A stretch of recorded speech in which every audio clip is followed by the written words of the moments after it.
Amigas y amigos, remesa número 5, no hay quinta, mala. Estefanía Naro, ¿cómo estás? Qué gusto saludarte esta semana. ¿Cómo te fue esta semana? Hola, ¿qué tal, Amado? Pues muy bien, se me hizo una semana eterna. Contaba los días para que ya fuera jueves otra vez y llegara la remesa. Bueno, pues entre eso se me atravesó mi cumpleaños. Fíjate que cumplí años, parece que no, pero cumplo años. Eventualmente cada año cumplo años. Así es que estuve muy contento en mi cumpleaños. Ya no les voy a decir cuántos tengo porque son demasiados. Son menos de lo que aparento y más de los que creen. Hasta ahí Oye, la dejamos. oye, pero entonces esto merita unas mañanitas. Espérate. Estas son las mañanitas. Ah, ¿verdad? Ya te sentiste ahí en el tiempo otra vez. Exacto. No, Oye, no, muchas felicidades, Amado, sí. muchas gracias, Steph. Espero que Fíjate la que hayas pasado muy, pero muy feliz y que la cumplas verdad es que más. sí. No sabes cuánto valoro. Este es el año quizá en que más personas me han felicitado. Fíjate ya qué día estamos y todavía no. Yo acostumbro regresar los saludos de felicitación uno por uno, pero sí me voy a tardar más de una semana. Este año fue exageradamente extraordinario, a pesar de que en mi programa de 500 noches agradecí mucho. Pues todavía no he podido regresarle los saludos a un montón de gente que me pregunta si estoy enojado. No. ¿Recibiste mi mensaje? Sí, pero no he podido, se los juro. Bueno, pero Es muchísimas que gracias a la quinientocracia es amor. sí, la 500 gracias, amor. Y ahora que estamos Por en Amado. resistencia, así es que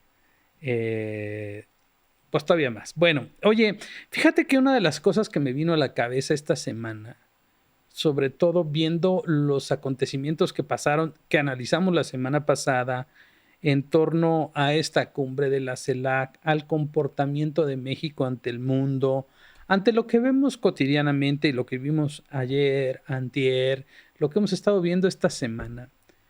De pronto me vino a la cabeza algo que cuando estaba en Diario Confianza teníamos una mesa de análisis en la que en algún momento, fíjate, era 2016, en algún momento nos planteamos la idea de que en un mismo universo pudieran gobernar al mismo tiempo Donald Trump y Andrés Manuel López Obrador.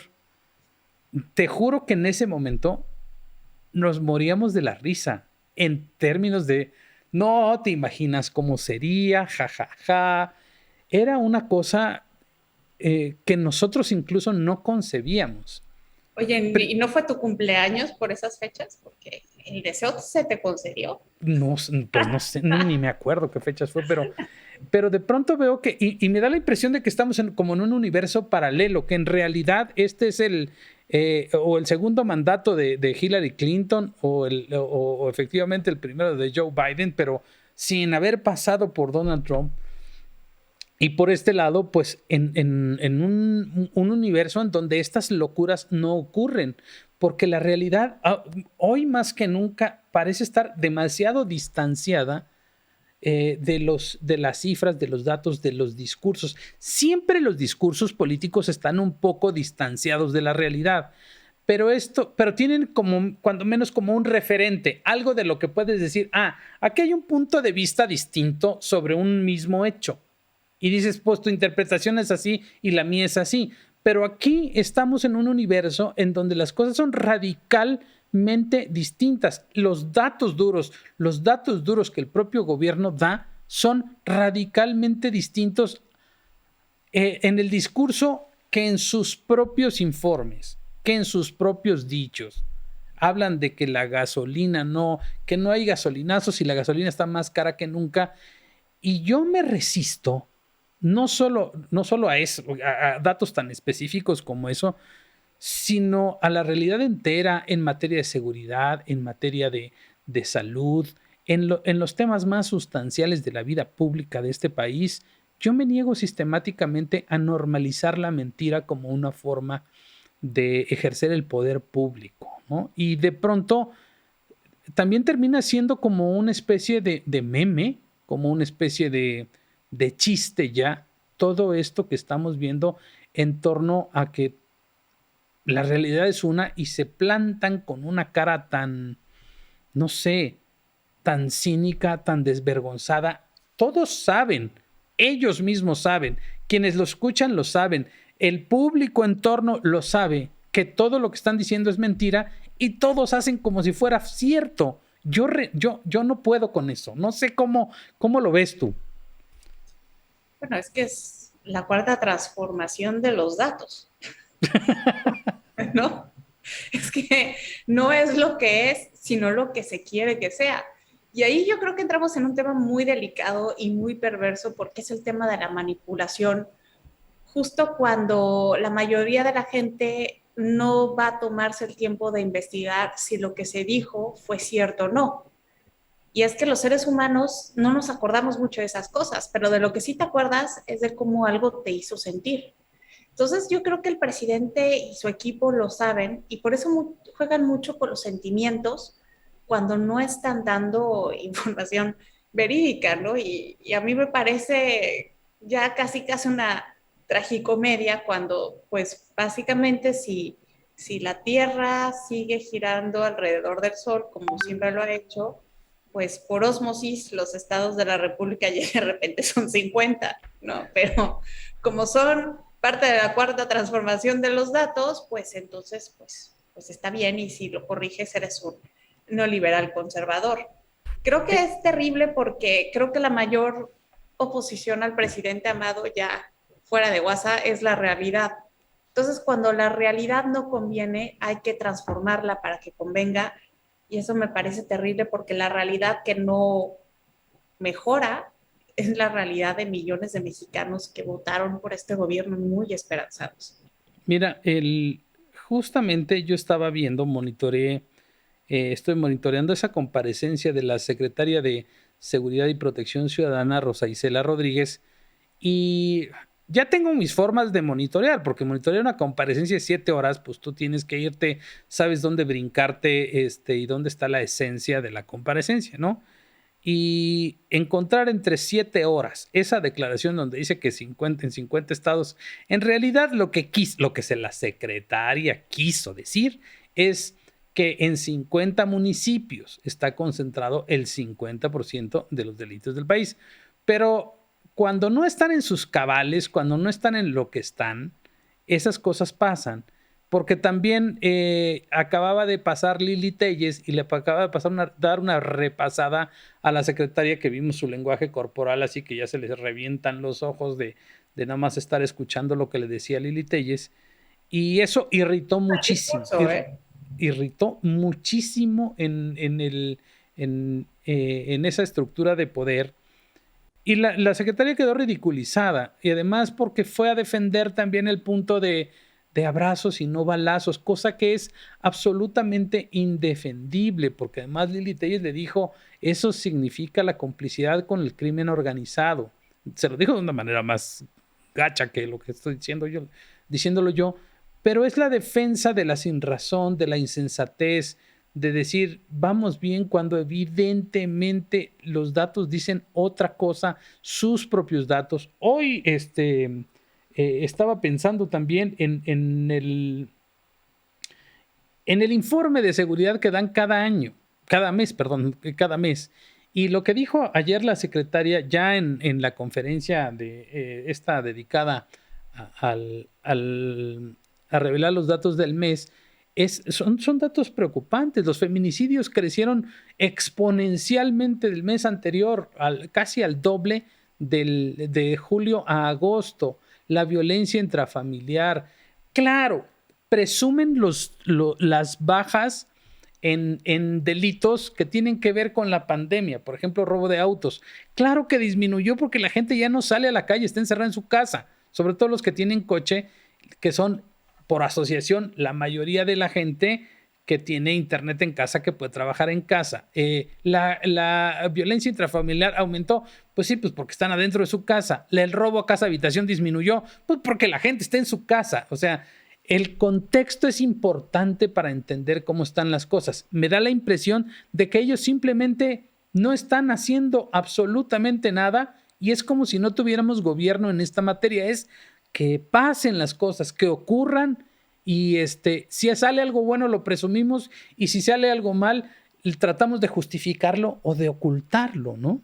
O de culparlo al pasado, porque aquí cuando pasa algo mal, cuando estalla el asunto en cuestión, no es algo que se haya formado ahorita, siempre es culpa de los neoliberales, y pues este gobierno está pagando los platos rotos, o al menos es lo que se dice.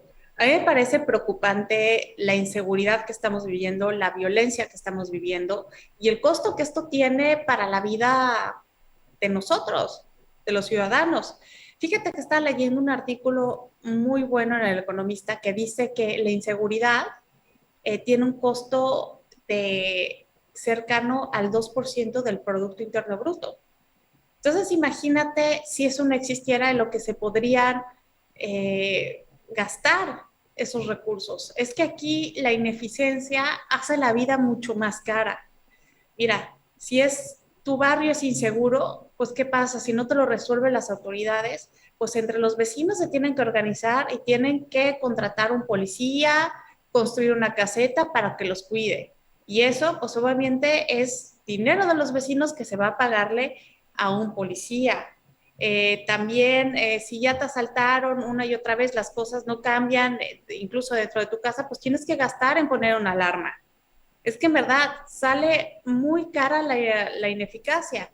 Igual con las escuelas, ¿no? Si no hay escuelas públicas de calidad, pues el ciudadano tiene que gastar para meter a sus hijos a una escuela que sí dé resultados.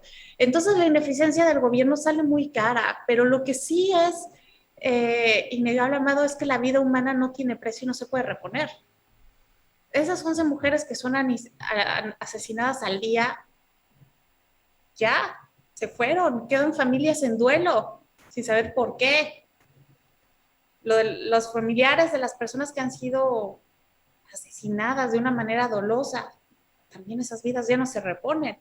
Entonces estamos en un país donde la situación de la pandemia ya es demasiado dura.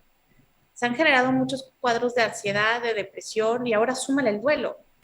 Creo que para entender un país y el Estado cómo se comporta, también tienes que entender su estado psicológico. Y México no va bien. No, mira, otra de las cosas que tienen que ver con esto es justamente en el entorno de la pandemia y la emergencia sanitaria que no solo pegó en términos del COVID, sino también en otro tipo de enfermedades crónico-degenerativas y en la falta de atención por la saturación de hospitales a otro tipo de enfermedades, posponer cirugías, no arriesgar a las personas que son altamente vulnerables. Y la falta de medicamentos de todo tipo, no solo los oncológicos, eh, han hecho que quede detrás algo que es terrible. Yo me imagino, no sé si te ha pasado, alguna vez te habrá pasado, una noche con dolor de muelas, con dolor de cabeza, con dolor de algo, con algo que no te deja dormir porque te sientes mal. Esas noches, para gente que no tiene acceso a servicios médicos o que no tiene las medicinas que requiere, esas noches de dolor, esas noches de sufrimiento en los propios hospitales porque no hay medicinas, el desgaste adicional que lleva el personal médico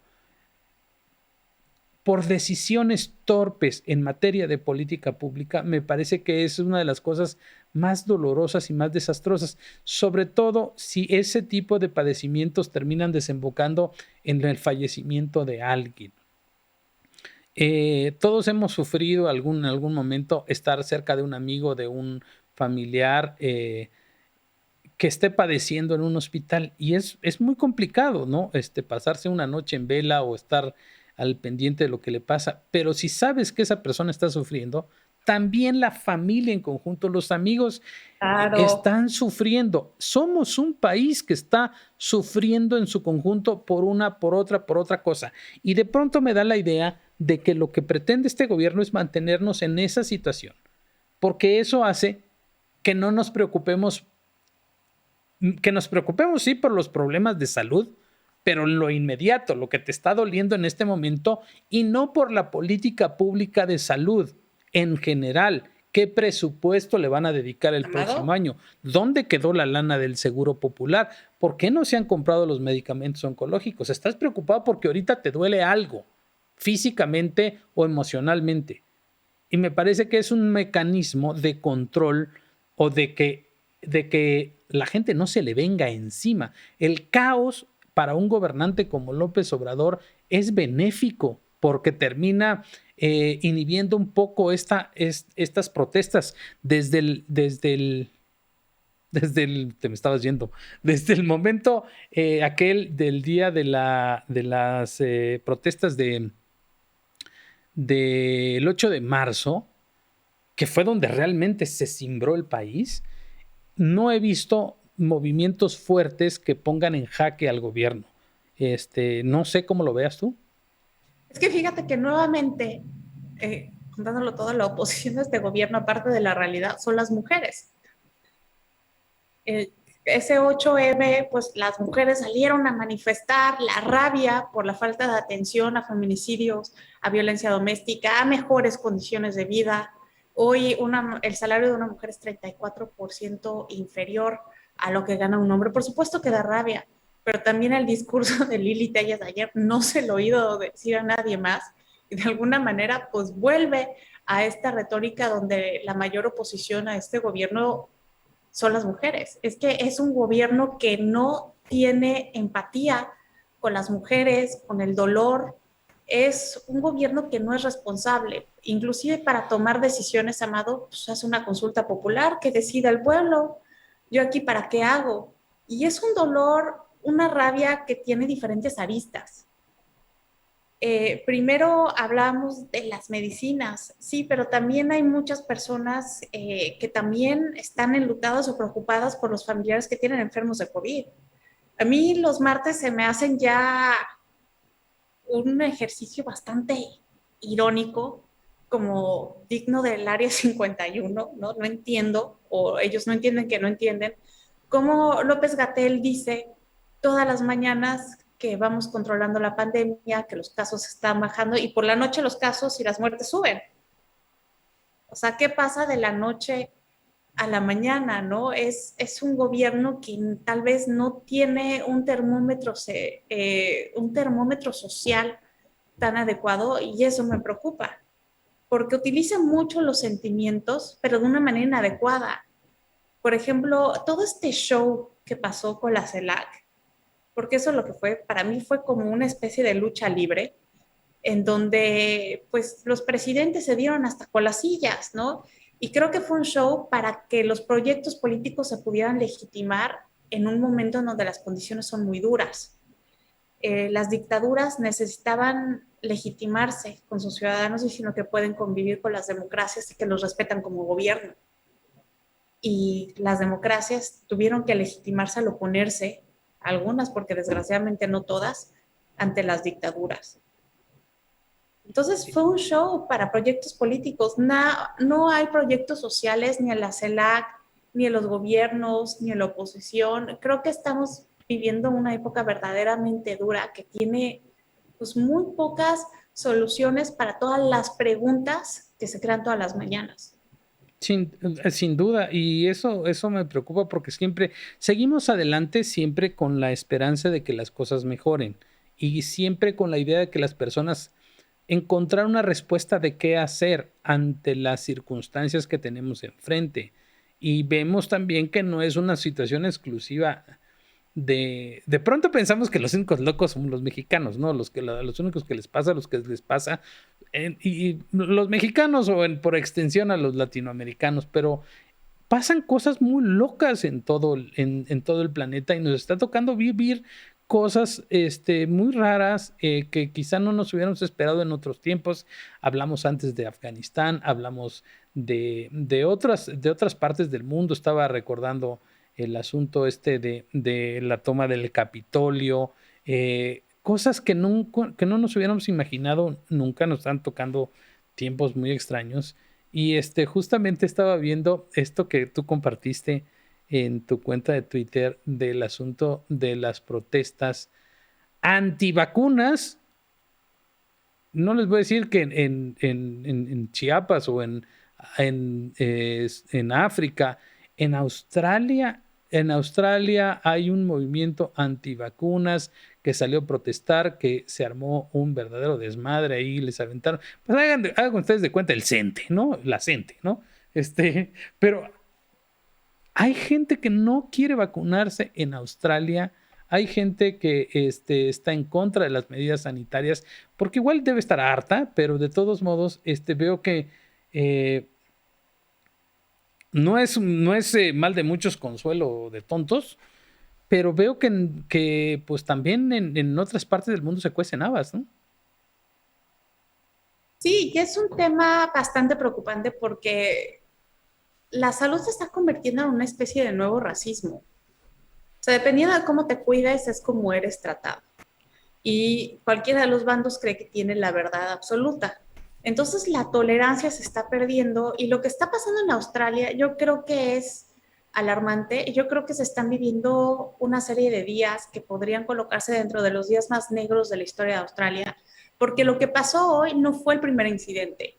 Desde el inicio de esta semana ya hay varias propuestas en Melbourne, que es la segunda ciudad más grande de Australia, donde, por ejemplo, les están obligando ya a los policías y a los trabajadores de la construcción que se vacunen, porque Australia está intentando combatir a la variante Delta y entonces hay muchos confinamientos y ya quiere volver a abrir sus fronteras para Navidad, entonces pues está acelerando los procesos de vacunación. Ahora, como no se están queriendo vacunar, pues el gobierno cerró muchas de esas obras y muchas personas se quedaron sin trabajo. Entonces, esto ha hecho que los trabajadores se manifiesten, pero de una manera bastante agresiva. El lunes, por ejemplo, fueron a romper las ventanas del centro del sindicato de los trabajadores, también fueron a agarrarse a golpes con los policías. El día de hoy se organizaron todos, se pusieron botas como para ir a construir, persiguieron a los coches de la policía, golpearon a los policías, ya luego los policías empezaron a responder con balas de hule, con gas lacrimógeno, hay varios heridos, todavía no sabemos cuántos, pero es una división social impresionante que ahora se puede esparcir a Queensland, porque salió justo antes de que entráramos al aire la jefa de la policía diciendo que ya también todos los policías van a tener que tener su vacuna obligatoria. Y por la manera en cómo se están viviendo estas protestas, Amado, yo creo que dejan a los franceses en pañales, porque sí son escenas muy violentas las que se están viviendo y son alarmantes en uno de los países que se creía con las democracias más desarrolladas, en uno de los países que se creía que se tenía la mejor calidad de vida y donde no hay brecha salarial. Mucho se decía que Australia era una sociedad perfecta y estábamos viendo que no, porque si quitamos de centro el tema de la salud, pues son las mismas medidas que se toman para una dictadura, toques de queda, confinamiento, pero este caso es muy diferente y hay personas que no lo entienden así. Hay personas que lo ven como ya el auge de una dictadura que aparte forma parte del plan de una élite mundial para dominar el mundo. Entonces, de ahí la revuelta. O sea, sí se la están creyendo. Mira, una de las cosas que me llama la atención aquí, en México sí hay gente antivacunas. Incluso he visto algunos videos de gente que sale a protestar que son antivacunas, pero aquí los vemos como algo pintoresco, hasta chistoso, ¿no? La gente anda buscando a ver cómo se vacuna, ¿no? Le urge la vacuna, ¿no? Anda protestando porque no llegan las vacunas es más bien al revés, ¿no? En esos términos, me parece que no hay, ante la escasez, digamos, eso compensa un poco, ¿no? La escasez de vacunas compensa un poco el pánico o el rechazo a las vacunas. Es como una especie de objeto del deseo y mientras se mantenga ahí, pues va a haber, con excepciones como Chiapas, que la gente no se quiere vacunar, pero la gran mayoría sí. En la Ciudad de México estábamos hablando del 92% de los mayores de 18 años que más o menos tiene, pues, que tiene cuando menos una vacuna, ¿no? Pero pensar en el mundo, en otros lugares del mundo como en un futuro en el que haya estos dos tipos de grupos de los que se quieren estar vacunados y los que no, ¿cómo tiene que ser una política pública que no genere un nivel de confrontación así? Porque yo supongo que si en el futuro hay suponte hay una suficiencia de vacunas, ¿no? Porque en algún momento todos estaremos vacunados, querremos quizá un refuerzo de vacuna o nos dirán el próximo año nos toca otra vez vacunarse o se abrirán como en el caso de la influenza, pues las vacunas al que quiera, ¿no? Pero ya separar desde una política pública qué puede hacer y qué no puede hacer alguien que tenga vacuna y qué no, pues tendría que ser como los incentivos sanitarios para las personas, por ejemplo, en los seguros médicos. Si estás vacunado contra COVID, te tiene que costar un precio y si tú te niegas a vacunarte, pues te va a costar otro, ¿no? O incluso te pueden negar. Y ahí sí, pues, ¿qué haces? ¿Una protesta? No, simplemente pagas o no, punto. Ese tipo de diseño de políticas públicas sin que sean discriminatorias, pero que sí tengan un incentivo para vacunarse más que un castigo, creo que sería lo más adecuado y creo que si ya se pudo inventar una vacuna contra el COVID, no entiendo por qué no hay políticas públicas que puedan resolver este tipo de problemas sin que lleguen a los madrazos, literalmente, ¿no? Es que hay mucho escepticismo alrededor de las vacunas. Primero porque salieron de una manera muy rápida. Antes de estas vacunas, la que había salido más rápido, no me acuerdo para qué era, pero era de Merck y se habían tardado 5 años. Entonces mucha gente se pregunta, bueno, ¿no me estaré inyectando algo raro, veneno, si esto salió pues, meses? Es una. Luego la otra es, ya ves, todo el complot que se han inventado con lo del 5G y Bill Gates y que tiene los genes de las nuevas enfermedades. Hay gente que verdaderamente sí lo cree. Y acuérdate que vivimos en un mundo de creencias y cada quien cree, vive en la realidad que cree.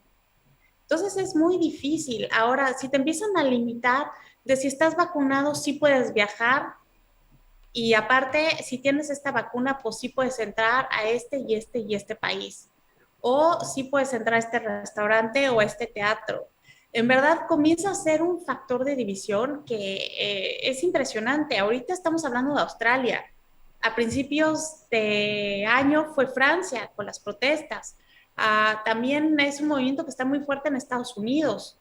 También se ha visto en Portugal, en Brasil. Está agarrando mucha fuerza.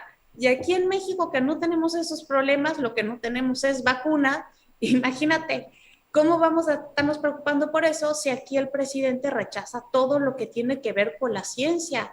Quiere parar el COVID con escapularios, ¿no? Y aparte, pues quiere perseguir a académicos y científicos, como lo que vimos con el CONACYT. No, y reducirles el presupuesto, este desprecio literalmente por la ciencia y por todo lo que tiene que ver con el progreso, porque para él lo de antes era lo bueno. Quizá no tenemos ahorita este problema de las protestas de los antivacunas, pero sí tenemos un problema gravísimo con la concepción desde del gobierno mexicano actual a cómo se concibe pues este asunto de la ciencia y del desarrollo tecnológico, ¿no? También con el asunto de las energías limpias y todo esto que es el cambio climático, ¿no? Que de pronto no siento que como que no le entiende y bueno, lo que dijo en la conferencia mañanera de que cómo era posible para los defensores de los invasores como si fueran de otro planeta, que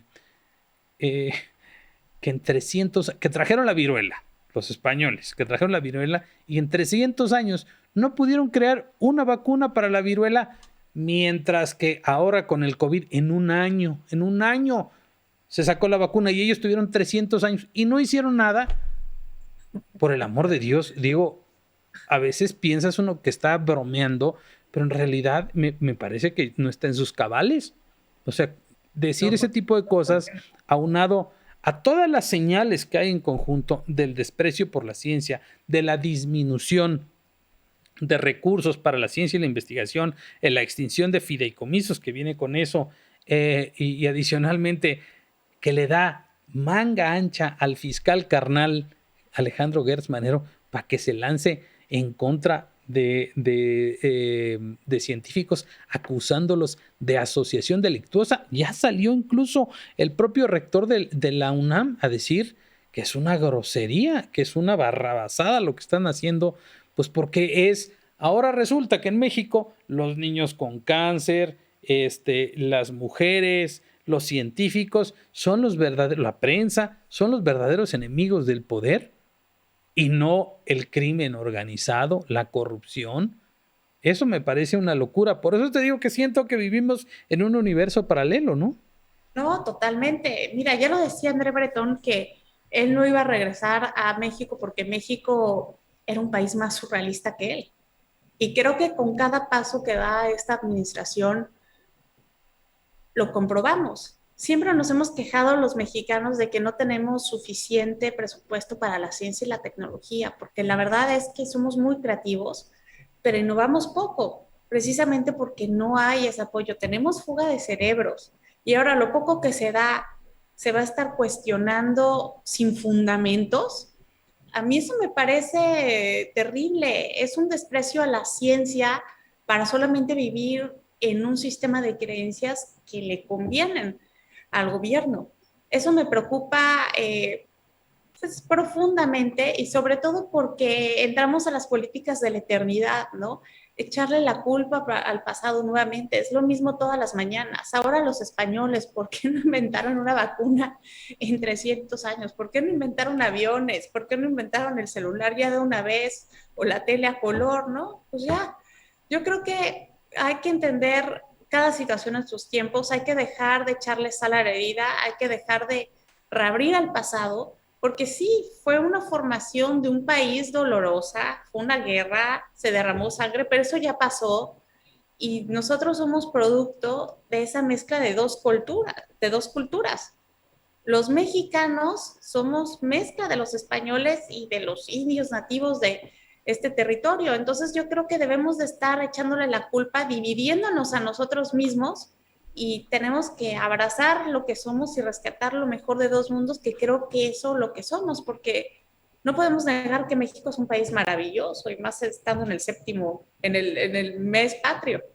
Bueno, sin duda. Pero fíjate que va muy acorde con este discurso que ha estado repitiendo últimamente también el presidente de que hay que apoyar sus programas sociales clientelares, el Sembrando Vida y Jóvenes Construyendo el Futuro para trasladarlos a Centroamérica y sobre todo esta parte, este componente discursivo en el que dice que hace falta mano de obra en Estados Unidos y que nosotros se las podemos dar. Es decir, ya de entrada decir, nosotros nomás servimos para armar cosas, para chambear, para construir, para jardinear, pero no tenemos talento.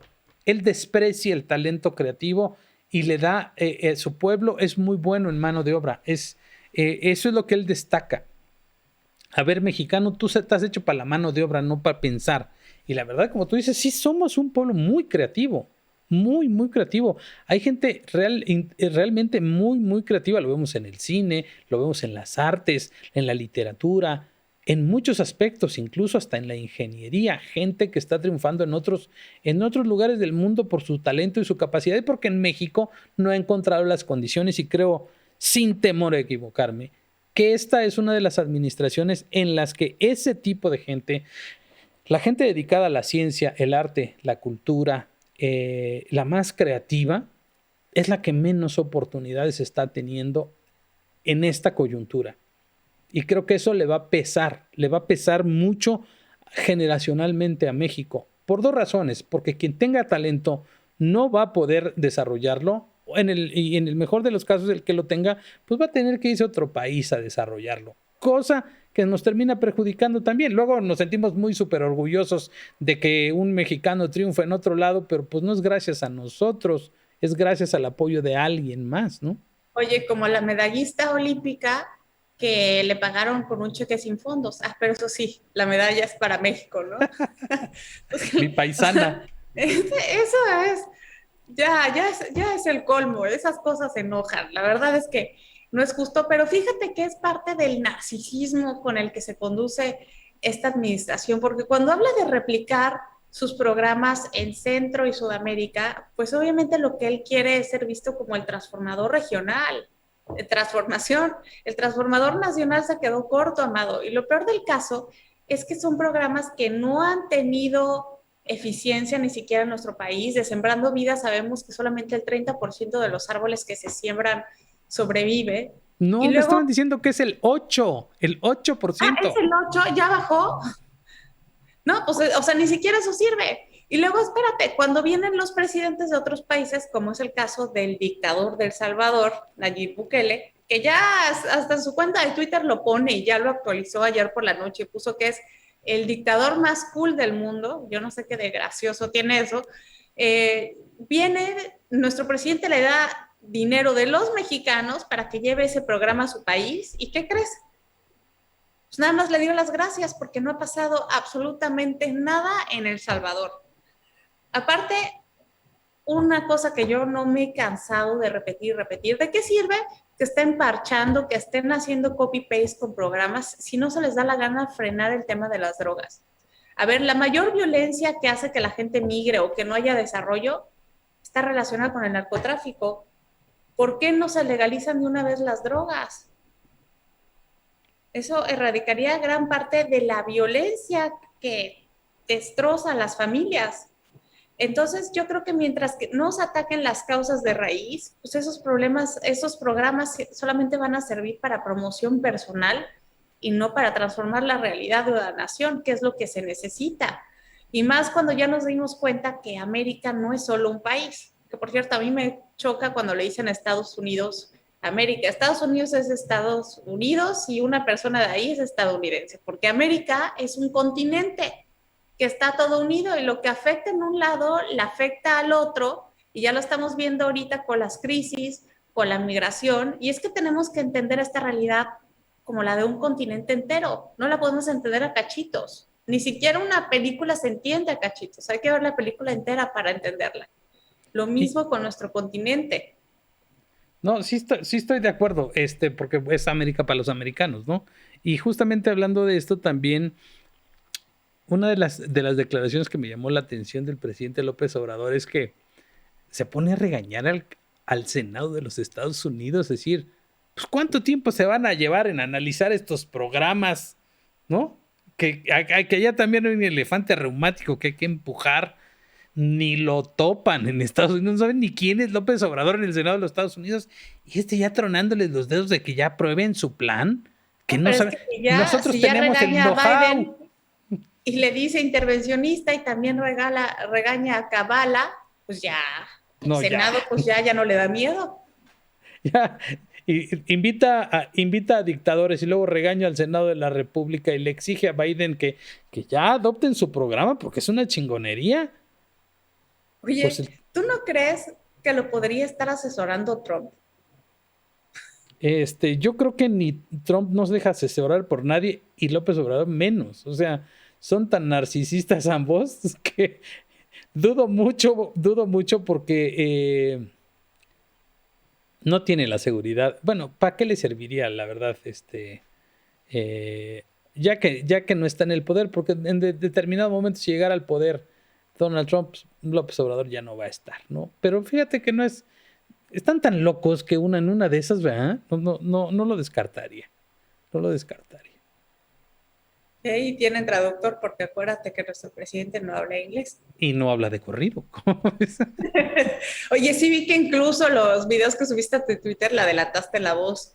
Le dije, ay, ¿por qué se lo oye como de ardillita? Le dije, es que Amado le adelantó para que estuviera hablando a velocidad normal. Siempre le subo la velocidad porque es ya muy desesperante escucharlo así. Siento que tarda demasiado tiempo. Siento que estoy perdiendo Bueno, y ya de eso ya me acostumbré casi a todos a subirles al doble de velocidad porque siento que la gente habla muy despacio. O sea, sobre todo los políticos, ¿no? Hay unos que vale la pena, pero pues López Obrador en especial habla extremadamente lento, ¿no? Y eso es simplemente Porque cuando tiene que hablar por ejemplo, cuando fue a Estados Unidos a hablar con Trump, ahí sí hablaban a velocidad normal. Y hay otras ocasiones cuando le interesa que hablan a velocidad normal. ¿Cómo ves? Pues es terrible, mira, muchos hablan de que ya vamos a entrar en la quinta dimensión, pues aquí ya estamos en la cuarta dimensión y nada es lo que parece. No, nada es lo que parece. Bueno, oye, pues hasta aquí llegamos el día de hoy. Ahora sí nos colgamos un poquito, pero estuvo muy interesante. Nuestra remesa número 5, esperemos que nos siga tocando todavía. Remesa y que no se nos cierren las puertas, porque somos universales a través de las redes sociales. Nos pueden ver en cualquier lugar. Oh, y aparte el gobierno piensa que somos un logro de ellos. Acuérdate, la Exacto, remesa es somos una un logro de la política 4T. pública. Esta remesa es un logro de la 4T. Stephanie Enaro, te agradezco mucho siempre tu disposición y tu buena vibra para este programa. No, a mí me da mucho gusto estar con ustedes como cada jueves y pues nos vemos la próxima semana. Ya les llegará su remesita. Muchas gracias. Nos vemos. Bye.